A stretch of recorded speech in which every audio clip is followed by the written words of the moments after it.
Hey my friends, how you all doing, folks? Happy Saturday to you.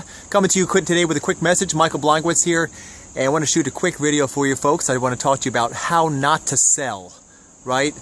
One of the things that I observed today, and I love it because every day in my life when I'm out and about, just participating in life and getting out, I see many examples and different lessons that I can actually, that I learn myself that I can actually teach back to you.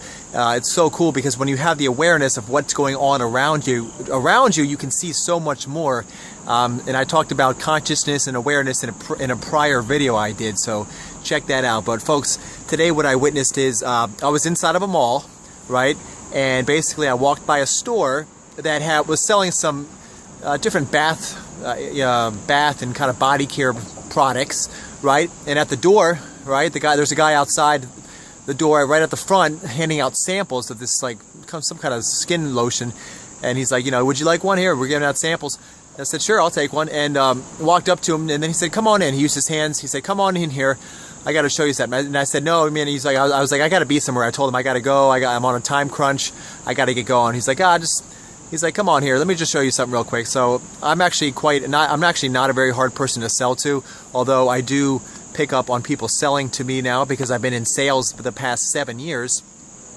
So it's actually easy for me to kind of tell when people are selling to me. And I said, oh, okay, what do you got for me now? I can see what you're doing. He said, come on in here. And I told him right off the bat, I was like, I'm not in the market for this product. He was trying to sell me some the Dead Sea salts, that scrub your skin, makes your skin real soft, which they can be good for your skin. But I told him I'm not in the market for this, and he continued to go on with his pitch. He said, come on in here, try this out. And so he applied it to my hands and washed my hands with this salt, basically this Dead Sea salt, and then he put some lotion on, some shea butter or something. And yeah, they did feel nice at the time, but I was definitely not going to be purchasing any today. But he just kind of went on, and basically all of my objections, he found a way to kind of tie them back into the product.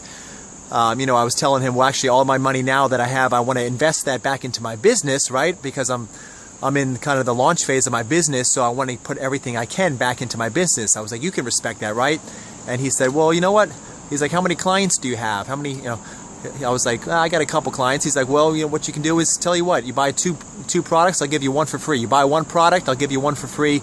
You can give them to your clients, right? So he was trying to find ways to twist everything into, getting back to his product, which is a smart thing to do. I mean, he was actually doing the sales process, which I can respect that, being in sales for so long. But, what he failed to see was that, from the very beginning, you got to listen to your prospects. You got to listen to your potential prospects and customers, right? And listen to what they say. When I say that I'm not in the market for this right now, that he should have left it at that. And oftentimes when we're selling, right, to people, we'll continue selling despite what they say. We don't tap in and take a moment to listen to them, what their real needs and desires are. We kind of keep pushing the item.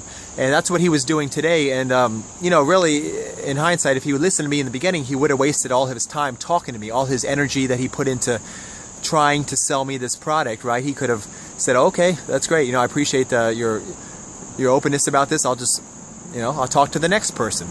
But I understand too, when you're in a mall, it's like you don't know who's going to be in your market, right? You just have to talk to everybody, which, folks, that's not a very smart way to market, right? You got to find your target market in your niche, people that are already wanting what you have, because I was not in the market for this Dead Sea salt thing that he was looking to sell, right? So, folks, I've learned that, okay? I've learned that the tough way. I used to do door-to-door sales, and I used to talk to everyone and everybody, and what happens then is that you reach very, very few people that way. So work smart, not hard. What I've been able to do online now is actually create, use a system now where actually I can target my very niche market, so I can speak to people and present my product and services in front of people that are already looking for this type of thing. Wouldn't that be easier? Is aligning your product or service in front of people that are already looking for it? Wouldn't that be a whole lot easier? So I think he kind of missed the point on that, and I just want to bring that across to you folks. If you're out there selling, basically it's important to listen to your prospects and clients, listen to them, and if you don't listen to them, that's when you're going to get in trouble. That's when they're going to end up backing out and not buying from you, right? So a couple lessons I learned today, but listen to your clients and customers, exactly what they need, what they're looking for, what they want, right? What can benefit them. And then again, find those people that are already looking for what you have, instead of just talking to everyone and everybody, because your message will get diluted and you'll end up talking to and wasting your time. You'll end up wasting a lot of your time talking to people that were never going to buy your product or service to begin with. So, you know, that's my little lesson for today. I hope this helps you out, folks, if you're in business or in life. And you guys make it a great Saturday. We'll talk to you all soon. Bye-bye.